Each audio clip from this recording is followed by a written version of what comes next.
포기하고 싶으셨을 때 딱 마음 다시 잡으신 뭔가 본인만의 설득 이런 게 어떤 거였어요?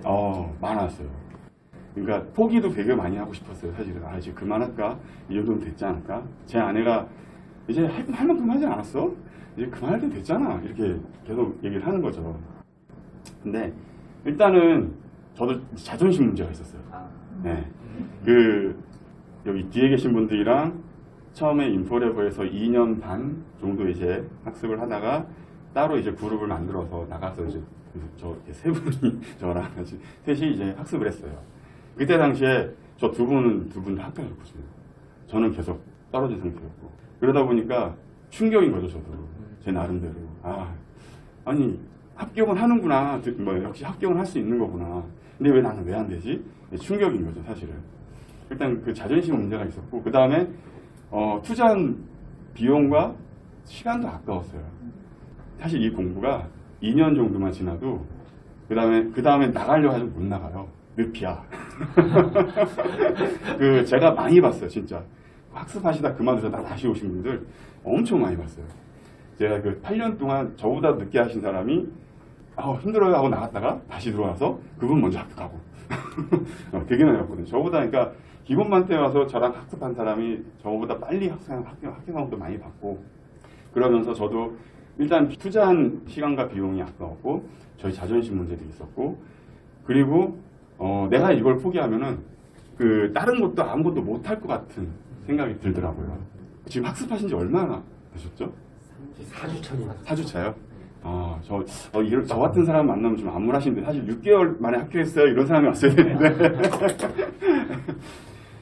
근데, 말씀드린 대로 제가 시행착오가 있었던 거는, 일단 학습에 답은 했거든요.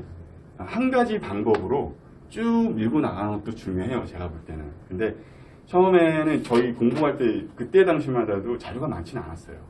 멘토님한테 이렇게 이거 좀 자료 있을까요? 하면은, 검색도 학습입니다. 이러면서 말씀하시고. 굉장히, 그때만 해도 좀 약간 보수적이었죠. 요새는 워낙에 학습 자료가 풍부하고 많다 보니, 빨리들 합격하시긴 하더라고요. 보통 늦어도 한 2년, 3년?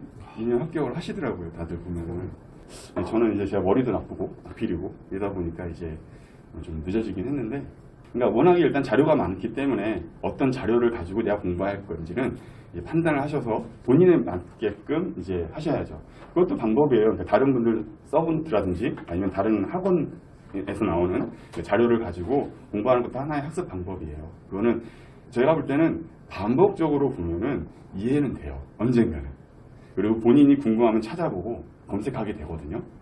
그렇기 때문에 자료를 가지고 고민하지는 않으셨으면 좋겠어요. 자료를 가지고 멋뚱하지, 이분 게 괜찮네, 저분 게 괜찮네.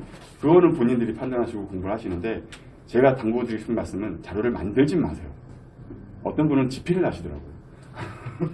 아예 책을 만드시더라고요. 근데 그러지 마세요. 정말 시간 오래 걸리고요. 그거를 할 바에는 그냥 기본반에서 오는 그 토픽을 보시는 게 차라리 나아요.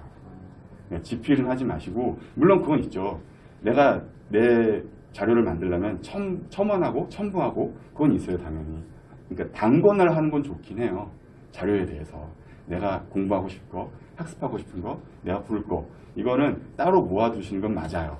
그건 맞는데 정리하거나 이렇게 아예 편집을 하시지 말라는 거죠. 거기에 추가하시고 덧붙이시고 이러면서 이제 공부를 하시는 게 맞는 거지. 절대 이렇게 저도 이제 저 처음에 공부했던 게 이제 다른 사람 거 갖고 이제 공부를 했는데 도저히 이해가 안 돼. 못 보겠어. 그래서 그 다음에 방법이 포스트잇으로 하는 방법을 했었어요. 이게 뭐냐 하면은 포스트잇은 작잖아요. 이렇게 요만하잖아요. 여기에 정의 2줄 쓰고 그림 하나 그리고 마지막에 요소 같은 거 이렇게 쫙 나열하는 거. 근데 제가 이거를 정확히 잘 아는 거라면 보죠. 잘 모르니까 이해도 안 되고 외워지지도 않고. 근데 다른 사람 갖고 공부했던 거를 한 1년 정도 하다가 요 방법을 한 또 1년 반. 그래서 안 돼. 도저히 안 되겠어. 그래가지고 그냥 엑셀에다가 또 토픽을 만들어가지고 또 정의 쓰고 요소 쓰고. 근데 엑셀이 또 편집하면 깨지고 그러잖아요. 또. 그것도 싫은 거예요 또. 그래서 그것도 한 1년 하다 접고. 그러다가 이제 나중에는 워드로 저도 집필을 조금 했어요. 그래서 워드로 서브노트를 이제 만들면서 처음에 200개로 그러니까 토픽을 시작해서 나중에 한 1,500개 정도 되더라고요. 서브노트를 만드는 방법이 노하우가 있을 것 같은데 저 같은 경우는 아직 학습이 없어서 그런지 네. 쓰다 보면은 거의 한 페이지를 다 쓰고 있어요. 그쵸. 예, 맞아요. 이게 왜냐면 이거 모르니까 이것도 넣어야 되고 이것도 맞아요. 넣어야 되고 이러다 보면은 맞아요.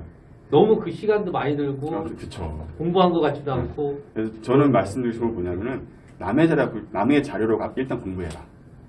네, 그걸 말씀드리고 싶어요. 그래야지 내가 반복하면서 또는 강의를 들으면서 이거 중요해요? 아니면 이게 핵심이에요? 이렇게 말씀들을 해주시거든요. 그렇기 때문에 그거를 처음에는 절대 저는 말씀드리고 싶은 게 서브노트 만들지 마시고 그 그러니까 가지고 있는 자료를 이제 보셔본 게 맞다고 봐요. 그거를 단권을 하시든 합본을 하시든 하셔가지고 그리고 요새는 처음에 저희 공부할 때마다 지면으로 했거든요. 출력해가지고 다 들고 다니면서 그렇게 공부를 했는데 요새는 뭐 태블릿이라든지 하다못해 핸드폰으로라도 충분히 잘 볼 수 있잖아요. 제가 볼 때는 굳이 종이 지면 무겁게 들고 다니지 마시고 허리도 나가요. 허리 아파요. 힘들어. 막 어깨도 아프고. 그러니까 무겁게 들고 다니지 마시고 다른 분에 있는 자료 본인들이 이거는 그래도 내 눈엔 들어와 하는 자료들을 보시는 게 제일 좋고 적합하고 그거를 한두 번 봤다고 이해 안 된다고 버리시는 게 아니라 반복해서 저는 학습은 반복이 제일 중요하다고 생각해요. 이거 안 보면 까먹거든요. 그렇기 때문에 반복적 최소한 10번은 10번은 보시고 10번 봤는데도 내가 도저히 이 자료는 못 보겠어 하면 당연히 버려야죠. 근데 그러지 마시고 10번이 아니라 5번 정도만 봐도 눈에 들어와요. 그렇기 때문에 한 가지 방법으로 꾸준히 공부하시는 게 가장 전 좋다라고 말씀드리고 싶어요. 그래서 저는 엑셀을 갖다가 이제 워드로 와가지고 그 워드로 작업해서 서브노트 만든 게 2년이 넘어서 한 3년 됐을 때 이제 합격을 한 거죠, 사실은. 공부의 다변화를 하게 되면은 일단 내 학습 습관이 붕괴돼 버려요. 내가 반복적으로 해야 되는데 이 반복적으로 했던 거를 붕괴가 돼 버리면은 다시 또 새로 하는 느낌이거든요, 사실 학습을. 그렇기 때문에 좀 더 본인에게 맞는 학습 방법을 최대한 빨리 찾고 그거를 집중적으로 밀고 나가시는 게 가장 효율적이고 저는 빠르다고 봐요. 지금 딱 합격하셨잖아요. 네. 딱 지금 시점에 딱 좋은 게 뭐예요? 막 생긴 게. 일단 기분이 제일 좋죠. 기분이 제일 좋고 일단 저 같은 경우는 이제 오래 했다 보니까 그 뿌듯함이 배가 되는 것 같아요. 그리고 또 오래 하니까 네트워크가 좀 그래도 저 두 분보다는 제가 훨씬 더 많죠. 아는 분들이 이미 그러니까 기본반 때 저보다 훨씬 늦게 한 사람이 합격하고 기숙사 활동하고 이런 분들이 많다 보니까 좀 더 기숙사 활동을 제가 좀 더 수월하게 할 수 있지 않을까라는 생각도 들기도 해요. 지금 당장 뭐 어떤 변화가 있거나 내 업무를 바꾸거나 그러진 않죠, 당연히. 그러진 않지만 기회하고 기회 요소라는 게 있어요. 기회는 정말 뭐 어떤 잡아오는 거잖아요. 그러니까 딱 그게 눈에 보이잖아요, 기회라는 게. 근데 기회 요소는 눈에 보이지가 않고 어떠한 순간이 되면 그 기회 요소가 나한테 기회로 찾아온다는 거죠. 그 기회 요소를 내가 잡을 수 있냐 없냐는 나한테 오냐 안 오냐는 기숙사 자격이 있냐 없냐의 차이가 굉장히 크다고 저는 생각을 해요. 또 많은 분들도 이직을 하세요. 기숙사를 자격증을 취득한 다음에 좀 더 이제 본인들한테 맞는 그리고 본인들이 원하는 직장이나 직종으로 많이 또 이직들을 하시기 때문에 그리고 기숙사 자격증이 있으면 좋은 게 어느 정도의 내 경력을 그쪽 경험이 없더라도 인정해 준다는 거죠. 그쪽 내가 하고 싶은 쪽인데 내가 경험이 부족해. 근데 기숙사 자격증이 있으면 그래도 이 사람 기숙사 자격증이 있으니까 웬만한 건 다 아니까 라고 인정을 해준다는 거죠. 그럼 기숙사님은 어떤 목표를 갖고 기숙사에 도전하신 거예요? 제 원래 처음 목적은 오래 일하는 거였어요. 70까지 일하는 게 제 소원이기 때문에 네, 결국은 노후 준비죠. 노후 준비인데 그러면서도 뭔가 좀 전문적으로 일하고 뭔가 좀 다른 타인들한테 그래도 좀 이렇게 무시 안 당하는 그렇게 일을 하고 싶었기 때문에 기숙사에 도전을 하게 되었고 다행히 이제 기숙사가 돼서 그런 부분에 대해서는 어디 가서 만약에 누가 뭘 얘기하다가 그저께인가도 이제 회사에서 회식을 했는데 내가 하도 내 밑에 직원들한테 공부해라 하니까 부장님 도대체 자격증 뭐 있으세요? 그러는 거예요. 저 아시는지 모르겠지만 제가 기술사라고 했더니 예? 오케이 인정합니다. 하시더라고 바로. 그러니까 그런 부분에 있어서 다른 시선들도 많이 이제 바뀌니까 일단은 저의 목적은 처음에는 노후 준비였고 지금은 제가 그러니까 그 다음에는 정말 저도 모르는 늪이었지만 자존심 때문에 이제 가게 되는 그리고 아마 뭐 이제 시작하셨으니까 혹시나 이제 뭐 너무 힘들어 못하겠어 라고 하시는 분들도 계실 거예요. 근데 1년이 지나면은 못 빠져나와요 진짜로 이 학습에 대해서 너무 아쉽고 되게 아쉽거든요. 그런 생각이 자꾸 나요. 나갔다가 오신 분들 보면은 자꾸 생각나더라. 뭔가 놀아도 노는 것 같지 않더라. 이런 말씀들을 많이 하시거든요. 결국 한번 제가 볼 때 하셨으면은 그냥 빨리 치고 나가시는 게 보통 기술사 시험을 동부 탐사라고 얘기해요. 풀에 내려놔두고서 어디로 길이 도대체 어디야? 라고 이제 어떤 분은 이쪽 파고 어떤 분은 저쪽 파고 이러거든요. 근데 이쪽 길이 빠를 수도 있고 저쪽 길이 빠를 수도 있고 아무도 몰라요 그거는.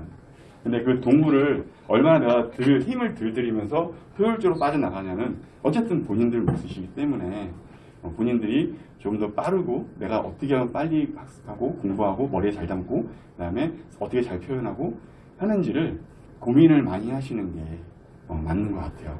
그리고 그 가이드를 해주시는 게 멘토님이시기 때문에 보통 다들 학교 하시는 분들이 그래요. 멘토님 말만 잘 들었어요. 이런 말씀들을 많이 하시거든요. 빨리 그거를 습득하고 나한테 내재화시키는 게 중요한 거죠. 멘토님 하신 말씀이. 기술사님도 멘토님의 말씀을 내재로 하셨나요? 아니요. 안 했으니까 이렇게 오래 걸렸죠. 그러면 공부하는 시간에 가장 많이 할애한 게 어떤 거예요? 처음에는 저는 어떻게 생각했냐면 이 쓰는 건 공부가 아니라고 생각했어요. 지식을 쌓는 게 나는 공부라고 생각했었거든요. 그래서 오직 그거에만 집중했던 것 같아요. 초반에는. 근데 잘못된 거예요. 사실 나중에는 쓰는 거에서 집중하게 됐어요. 제 머릿속에 있는 거랑 이걸 내가 여기다 써서 표현하는 거랑은 정말 다르거든요. 나중에 이제 필기학교 하시면 면접도 있는데 내 머릿속에 있는 거를 말로 표현하는 거 되게 힘들잖아요. 그리고 정말 별개인 느낌이더라고요. 그런 거는. 그래서 빨리 합격을 하시려면은 이 쓰는 거를 일단은 최대한 먼저 끌어올리시는 게 중요한 것 같아요. 저는 막 200분, 100분 이렇게 시험 보는 거를 그건 공부라고 생각하지 않았어요. 이건 그냥 연습이니까. 공부는 머릿속에 나한테 지식을 쌓는 거야. 라고만 생각했는데 그게 잘못됐다는 거죠. 일단 쓰는 게 중요하기 때문에 먼저 쓰는 거를 완성화시키시고 내재화시키고 그 다음에 이제 그 지식을 쌓으시는 게 훨씬 더 효율적이고 중요한 것 같아요. 제가 볼 때는. 그 악필 얘기하셨는데 네. 따로 선체 공부 같은 걸 안 하셨는데 아니요, 많이 했죠. 저는 그 백강고시책 그거 한 2권 벌써 뗐고요. 그러니까 2권 썼고 그것도 모자라서 프린트 해가지고 몇 번을 한 대여섯 번 쓴 것 같아요. 반복해서 그거를. 근데도 막상 시험 보러 들어가면은 그게 안 나와요. 그 글씨체가. 어릴 때부터 워낙에 악필이다 보니까 그 글씨체가 안 나오더라고요. 그럼에도 불구하고 그 요점은 뭐냐면은 제가 악필이니까 저는 쓸 때 키워드를 밑줄을 치거나 네모를 치거나 쌍따옴표를 쳐가지고 좀 보이게끔 했어요. 그게 일단 저의 지금 그랬고 그 다음에 그림으로 표현하려고 노력했어요. 무슨 말이냐면은 보통 이제 1달러의 그림이고 2달러의 표잖아요. 1달러의 그림이고 저 2달러의 그림을 표 안에 그렸어요. 표 안에다 그림을 그리니까 오히려 보기도 좋고 시간도 절약되더라고요. 그런 식으로 좀 나의 악필을 좀 덮으려고 좀 노력을 많이 했었죠. 1교시 같은 경우는 이제 1달러의 그림으로 표현했어요. 그 그림이라고 해봤자 도형이 2개, 3개 뿐이 안 돼요. 사실은 이렇게 동그란 거, 네모난 거, 동그란 거, 화살표. 여기에 뭐 키워드, 여기에 키워드. 이런 식으로 저는 썼거든요. 그래서 이 키워드들이 다시 또 얘를 그림으로 또 이렇게 표현했죠. 일단 2달러 가에 그림으로 그리고 얘네를 다시 3달러에 얘네가 관점이기 때문에 관점별로 기술 요소를 또 구성 요소를 또 쓰고 이런 식으로 했다는 거예요. 그러면은 딱 보면은 되게 논리적이거든요. 이거 자체가. 왜냐면 여기에 있는 애를 가지고 푸는데 아니 그렇다고 똑같은 말을 쓰면 안 돼요. 똑같은 말을 쓰면 안 되고 일부 보여주고 그다음에 그림으로 보여주고 그다음에 세상 상세하게 보여준다라고 생각하시면 될 것 같아요. 그리고 쓰실 때 가 무슨 구성 요소 이렇게 쓰잖아요. 아니 구성도 쓰잖아요. 그리고 나의 그다음에 구성 요소 이렇게 쓰잖아요. 저는 어떻게 쓰냐면은 메커니즘, 기술 요소, 세부 요소 말을 좀 바꿨어요. 그래서 좀 다양하게 보여줘요 나는 이런 생각을 좀 많이 했던 거죠. 그러니까 메커니즘, 뭐 프로세스. 그러면은 공부를 할 때요. 네. 지식을 공부하는 게 우선인가요? 아니면 그러니까 다시 공부하신다면은 네. 지식을 많이 공부하고 그 다음에 표현을 할 건지 아니면 제가 지식을 공부한 걸 갖고 그 한 토픽을 갖고 저런 식으로 표현을 하면서 공부하실 건지 후자가 맞죠. 네. 시간이 오래 걸리죠. 시간이 처음에 오래 걸릴 수 있어요. 근데 그게 내 습관화가 되고 내재화가 되면은 그렇게 오래 안 걸려요. 그래서 중요한 게 일무, 셀태. 그게 중요하거든요. 저 같은 경우는 먼저 그 퇴근할 때쯤에 셀태할 거 3개 정도 정해서 퇴근하면서 봐요 그거를. 그래서 앉자마자 그거 먼저 했어요. 셀태 문제 했어요. 공부 시간은 어느 정도 다셨어요? 저는 평상시 평일에는 4시간 그리고 주말에는 학원 빼고 일요일날 10시간. 하고 빼고요? 그러니까 토요일 빼고 일요일날. 토요일은 어차피 학원 오니까. 네. 일하고 가정하고 네. 이런 공부하고 밸런스를 저는 아직까지도 그게 제일 혼란스러운 부분이거든요. 그렇죠. 가정은 어떻게든 커버가 될 수 있어요, 사실은. 왜냐면 아내랑 이제 좀 잘 얘기해서 원활하게 얘기하면 되는데 문제는 일이었어요. 저 같은 경우는 특히 제가 개발자이다 보니 SI를 많이 이제 나가게 되거든요. 막판 이 126회 시험 볼 때는 거의 공부를 못했어요, 사실은. 프로젝트 때문에 그때 크리스마스 때도 출근하고 1월 1일도 출근하고 되게 계속 주말에도 출근하고 그랬거든요. 근데 그럼에도 불구하고 제가 학교 갔을 때 있던 문제는 물론 그 전에 공부를 좀 오래 해서 쌓인 것도 있겠지만은 저는 그렇게 제가 공부할 시간이 없다고 생각하기 때문에 항상 출퇴근 시간, 화장실 가는 시간, 점심 시간 정말 그거를 최대한 이용하려고 노력했어요. 짬나는 시간을 최대한 하려고 했거든요. 그랬더니 오히려 짧게 10분씩 치고 공부하는 게 집중력이 더 좋더라고요. 이해도 더 빠르고. 짧게 공부하기 싫으시면요. 그냥 짧게 치고 공부하시면 나아요. 그러니까 10분 공부하고 10분 쉬고 그것도 나쁘진 않다고 봐요. 저는. 대신에 그 집중력이라고 하죠. 공부는 학습 시간이 가장 중요해요. 시간을 얼마나 투자하냐가 가장 관건이거든요. 근데 저는 그것보다 더 중요한 거는 집중 시간을 생각해요. 얼마나 집중해서 공부하냐. 그 집중력의 차이가 저는 그 합격의 차이라고 생각을 하고 있습니다. 서브노트를 저는 좀 세분화했었어요. 옛날에는 한 7개 도메인, 8개 도메인이었거든요. 근데 저는 인공지능 따로 뺐고, 그 다음에 빅데이터 따로 뺐고, 이런 식으로 좀 더 도메인을 좀 더 세분화했었어요. 그러면 나중에 지식 공부는 서브노트를 중심으로 그렇죠. 반복하시죠? 당연히 나한테 맞는, 내 눈에 맞는 걸 아주 공부하시는 게 맞아요. 예, 괜히 막판에 이것도 나왔대, 저것도 나왔대, 이거 나올 것 같아, 저거 나올 것 같아 해가지고 보시는 분들이 많거든요. 근데 굳이 그러실 필요는 없어요. 일단 막판에는 항상 내가 봤던 거 제일 중요한 거예요. 그게. 왜냐하면은 어차피 결국은 시험 볼 때는 생각 다 안 나요. 예, 날 수도 없어요. 그러면은 내가 반복해서 봤던 것만 머릿속에 있거든요. 걔를 가지고 풀 수밖에 없어요. 뭐 새로운 기술 나왔다 뭐 했다고 해서 그걸 가지고 또 이렇게 따로 봤다가는 생각 안 나요. 표준, 법, 정책, 어떤 가이드 이런 애들은 외울 수밖에 없어요. 얘네는 한번 틀리면 틀리는 거예요. 근데 되게 웃긴 건 뭐냐면요. 예를 들어서 ISMSP 이제 그 구성 요소들이 있잖아요. 거기에 뭐 정책, 뭐 자산, 외부 인력 뭐 이렇게 있잖아요. 표준에서 201714, 27014의 정책 똑같아요. 그러니까 하나만 외우면 다른 거에 쓸 수 있다라는 거죠. 결국은 정책이라는 게 이 표준을 기반으로 정책을 만드는 거예요. 그래서 이 표준을 외우면 그 정책이 딱 나왔을 때 대충 내가 모르지만 이 정책, 이게 표준을 풀면은 점수 줘요. 저 같은 경우는 처음에는 그 학습을 할 때 첫 1교시 같은 경우 첫 문제 쓸 때는 한 12분, 13분 이렇게 걸려요. 근데 나중에 문제 쓸 때는 5분밖에 시간이 안 남잖아요. 네, 보통. 예. 그래서 어떻게 했냐면은 최대한 나중에는 처음 전략은 일단 첫 번째 문제는 잘 보여야 되니까 많이 쓰고 잘 쓰고 키워드 풍부하게 써야지 하고서 그 다음에 중간에 한 두세 문제를 짧게 치는 거죠. 한 페이지 이런 식으로 짧게 치고 마지막 문제는 이제 한 페이지 반 이런 식으로 이제 했는데 그것도 내가 쓰다 보면은 무아지경에 빠지다 보면은 조절이 안 돼요. 그래서 나중에는 아예 어떻게 했냐면은 그냥 다 10분 안에 끊자. 그냥 그렇게 생각을 했었어요. 표와 그림을 빨리 그릴 수 있는 노하우는 있습니까? 저는 필사라고 봐요. 연습. 네. 그 자료에 있는 그 그림들을 얼마나 내가 그 단순화시켜서 그리냐 이거거든요. 결국. 그럼 결국은 연습밖에 없어요. 저는 그림 연습 겁나 많이 했어요. 진짜. 표는요? 예? 표.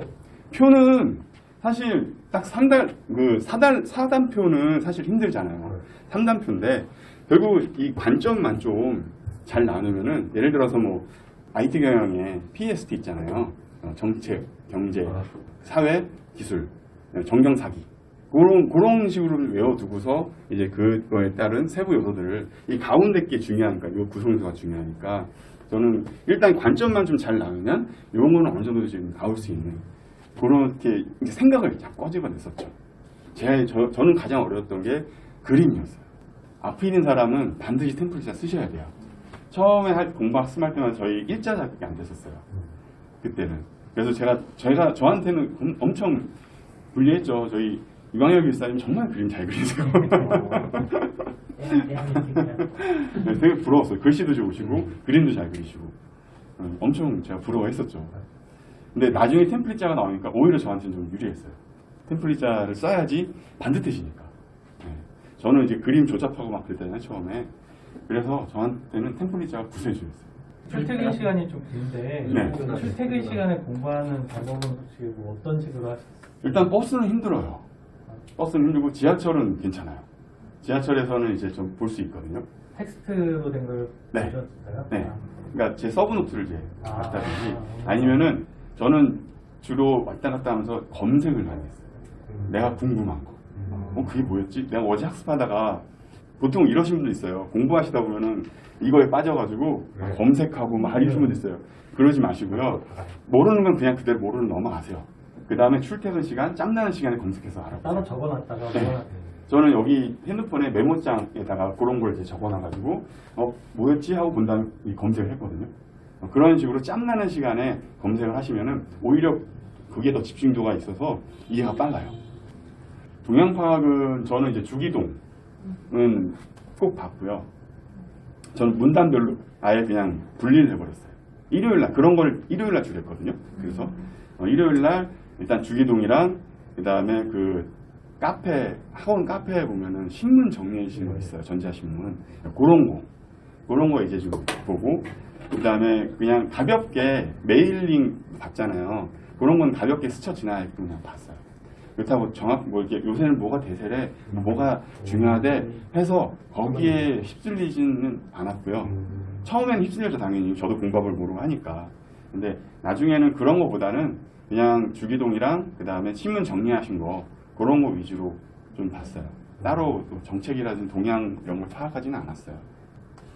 그런 건 있어요. 신기술 이런 걸 나오잖아요. 사실은 그러면은 그게 뭔지에 대한 개념 정도는 이제 알고는 이제 갔었죠.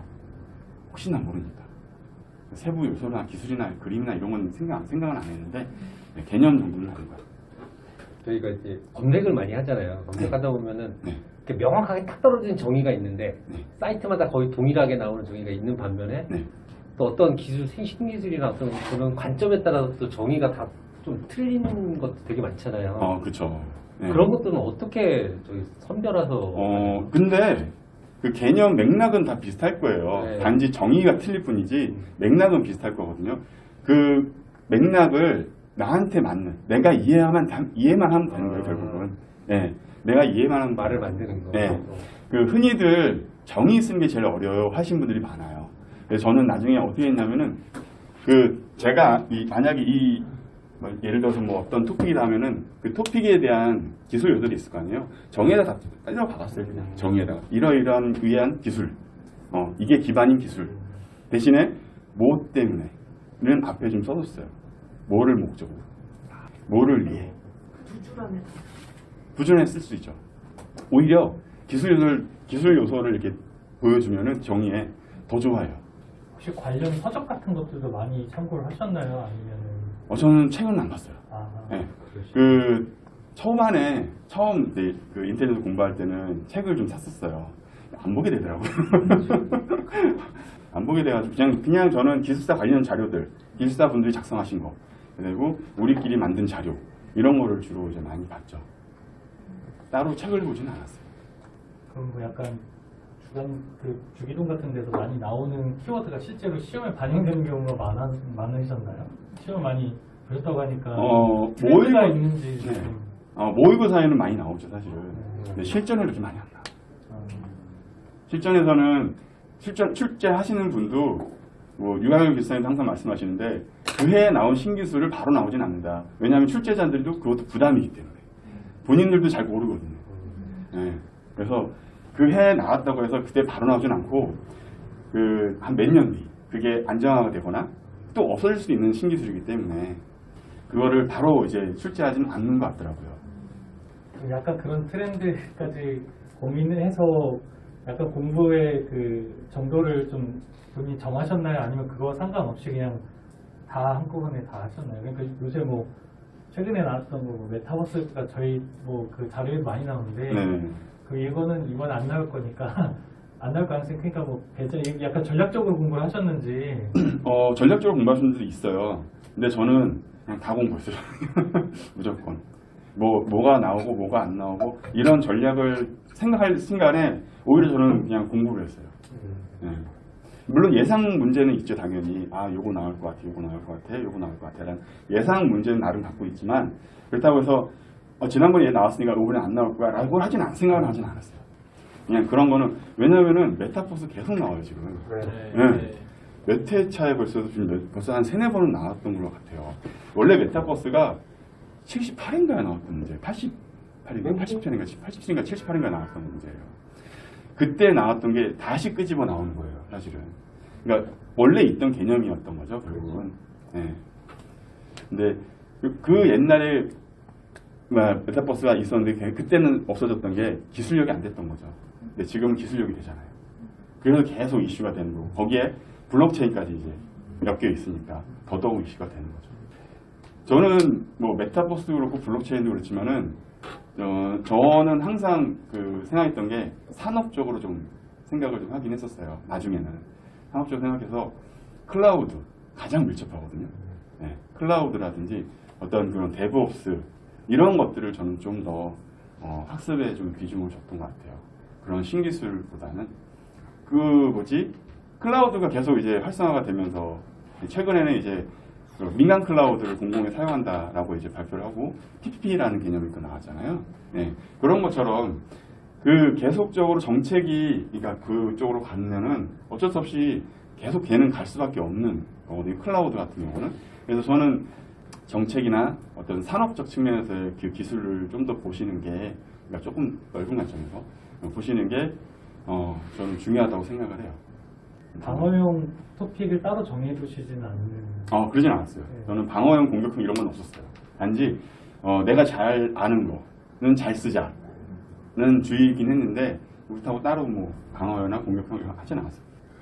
기출문제는 다 소화를 하는 게 좀 먼저인가요? 그게 제일 좋긴 하죠. 근데 다 소화할 수는 없어요. 왜냐면 봐도 이해가 안 가고 하기 싫은 것도 있어요. 내가 보기 싫은 토픽은 몇 번 봤는데도 싫으면은 하지 마세요. 그냥 그거는 접어두세요. 개념만 아셔도 되고 개념만 아셔도 좋은 거예요. 그거는. 근데 도저히 공부를 하고 하는데도 안 돼. 그렇다고 붙잡고 있지 마세요. 그냥 과감하게 그런 건 버리시는 게 저는 맞다고 봐요. 오히려 내가 이해가 잘 되고 그다음에 눈에 잘 들어오는 거 그거를 좀 더 반복해서 보시고 내재화시키시고 나한테 내 머릿속에 담아두신다면 그걸 오히려 시험 볼 때 써먹을 수가 있거든요. 제가 가장 싫어하는 문제가 풀이형 문제였어요. 풀으려고 하는 거 있잖아요. 정규화 뭐 이렇게 하고 한다든지 뭐 그런 문제들. 몇 가지는 제가 가지고 가긴 했어요. EVM이라든지 뭐 해밍 코드라든지 이런 것들은 이제 가지고 갔는데 다른 것들 뭐 통계 특히 막 이런 거 그런 것들은 좀 힘들더라고요. 베이지 이론 이런 것들은 저는 좀 안 맞더라고요. 포기한 도메인은 알고리즘이랑 통계 이론 조금 포기했어요. 그냥 과감하게 버렸어요. 과감하게 버리고 그냥 제가 할 수 있는 온전히 이해할 수 있고 잘 아는 거를 위주로 좀 더 학습을 좀 심도 있게 했던 것 같아요. 제가 그 서두에 말씀드렸지만 제가 126회 때 그렇게 3달락, 4달락 다 안 쓰고 그다음에 페이지 짧게 썼지만 합격할 수 있었던 거는 다른 사람보다 이걸 더 정확하게 쓰고 키워드가 많았다고 저는 생각을 해요. 그래서 합격할 수 있다고 생각했거든요. 물론 처음에 초반에 뷰 1달락에 V 보여주는 거 그것도 컸던 것 같고 이제 뭐 어려운 길에 들어오시긴 하셨는데 이거를 내가 얼마나 빨리 끝내고 그 다음에 빨리 내가 정리해서 이게 합격하냐는 어쨌든 학습하시는 예비 기술사님들의 몫이기 때문에 그거를 멘토님한테 많이 물어보세요. 진짜 저 이렇게 공부해야 될까요? 저 공부 방법부터 해서 그런 어떤 쓰시는 것들 그리고 그 생각하는 어떤 환경 본인의 어떤 환경 이런 것도 이게 답안 쓰신 거 보면은 이제 보이시거든요. 사실은 이분이 지금 공부 제대로 안 하셨구나. 보이거든요. 그런 것들을 아마 물어보실 거예요. 멘토링 하시면서 좀 더 이게 진지하게 말씀하시고 그렇다고 싸우지 마세요, 멘토님하고. 어떤 분은 싸우시더라고요. 싸우실 수가 있죠. 근데 그런 분들이 있는데 자기 고집인 거죠. 제가 아까 저한테 아까 물어보셨잖아요. 멘토님 말씀하기 내시가 시키셨어요? 아니요, 저도 그렇게 안 했어요. 생각해보면 멘토님 앞에서는 예, 바꾸겠습니다 했는데 안 바뀌어요. 왜 그러냐면은 내 고집이기도 하고 내 습관이기도 하고 그리고 또 나도 모르게 그냥 까먹게 되는 거예요. 결국은 인지를 안 하는 거예요. 내가 그 멘토님 말씀을 까먹은 거예요. 결국은. 근데 반드시 중요하다 싶으신 건 멘토링 하신 다음에 요점 정리를 하세요. 멘토링에 대한 요점 정리를. 요점 정리하셔가지고 일요일날 복귀를 한번 하셔가지고 내가 바뀔 거, 내가 바꿔야 할 거, 그리고 내가 잘한 거 이런 것들을 좀 정확하게 복귀를 하시는 게 굉장히 중요한 것 같아요. 많이 좀 힘들고 어려우시겠지만 이제 시작이시고 또 이제 지금 이제 멘토님의 말씀을 잘 이제 들어담으셔가지고 내재화 시키신다면 분명히 몇 개월 후에는 정말 고수의 반이 올 수도 있는 그런 분들이기 때문에 저는 충분히 다들 가능하시라고 생각을 합니다. 너무 걱정하시거나 그러실 필요는 없고요. 내가 나에 맞는 환경의 한도 내에서 예를 들어서 공부를 하는데 아내가 막 누구는 지금 여행 가고 짜증을 낼 수 있잖아요. 여행 다녀오세요. 저는 그게 저의 장수의 비결인지 모르겠지만 저는 최대한 안 부딪히게 하려고 했어요. 왜냐하면 공부를 하는데 싸우면 자꾸 스트레스 받거든요. 그래서 최대한 안 싸우고 그리고 또 회사에도 최대한 피해를 안 줄 수만큼 특히나 저 같은 경우는 술 좋아한다고 말씀드리니까 회식 같은 데 저는 그냥 갔어요. 그냥. 그래서 그게 장수의 비결이거든요. 사실. 그냥 편안하게 그냥 내가 공부한다. 이제 공부한다라고 생각하세요. 공부 잘 눈에 안 들어온다고 막 이렇게 스트레스 받지 마시고 그냥 간단하게 그냥 단순하게 생각하고 공부하시는 게 가장 좋은 것 같아요. 네. 열심히 하시고 파이팅 하십시오. 예. 네, 감사합니다. 예.